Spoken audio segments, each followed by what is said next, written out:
కోసం పోరాడే news channel AMS BR news కి స్వాగతం సుస్వాగతం. శ్రీ సత్యసాయి జిల్లా పెనుగొండ నియోజకవర్గం పెనుగొండ పట్టణ కేంద్రంలో పెనుగొండ నియోజకవర్గ ఎమ్మెల్యే అభ్యర్థి శ్రీమతి సవితమ్మ నామినేషన్ సందర్భంగా పట్టణంలోని వినాయకుని దేవాలయం, ఆంజనేయ స్వామి, ఐ ముక్తేశ్వర స్వామి దేవాలయం, శివాలయం, ఆంజనేయ స్వామి దేవాలయం, దర్గా చర్చి నందు ప్రత్యేకమైన పూజలు నిర్వహించారు. అనంతరం పెనుగొండ పట్టణంలో రామభద్ర దేవాలయంలో పూజలు నిర్వహించి ర్యాలీగా శ్రీకృష్ణదేవరాయ సర్కిల్ మరియు Dargah circle, Ambedkar circle, NTR circle మీదుగా వేలాది మంది తెలుగుదేశం, జనసేన, బీజేపీ పార్టీ నాయకులు, కార్యకర్తలు ప్రజలతో ర్యాలీగా వస్తూ పెనుగొండ సబ్ కలెక్టర్ కార్యాలయం వరకు చేరుకుని ఎన్నికల నామినేషన్ వేసిన పెనుగొండ నియోజకవర్గ ఎమ్మెల్యే అభ్యర్థి శ్రీమతి సవితమ్మ, హిందూపురం పార్లమెంట్ ఎంపీ అభ్యర్థి బీకే పార్థసారథి, జిల్లా అధ్యక్షులు కొల్లకుంట అంజనప్ప, నియోజకవర్గం పరిశీలకులు నరసింహారావు ఈ కార్యక్రమంలో పెద్ద ఎత్తున పాల్గొన్న పెనుగొండ నియోజకవర్గ తెలుగుదేశం, జనసేన, బీజేపీ పార్టీ నాయకులు, కార్యకర్తలు, మహిళలు, ప్రజానికం.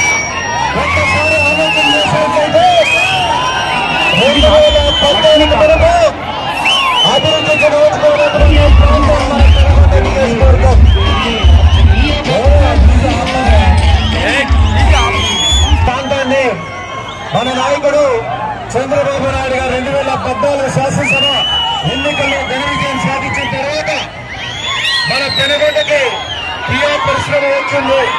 తద్వారా ముఖ్యంగా మనకి జాబులు వచ్చాయి. దాదాపుగా 50,000 ఉద్యోగాలు వచ్చాయి.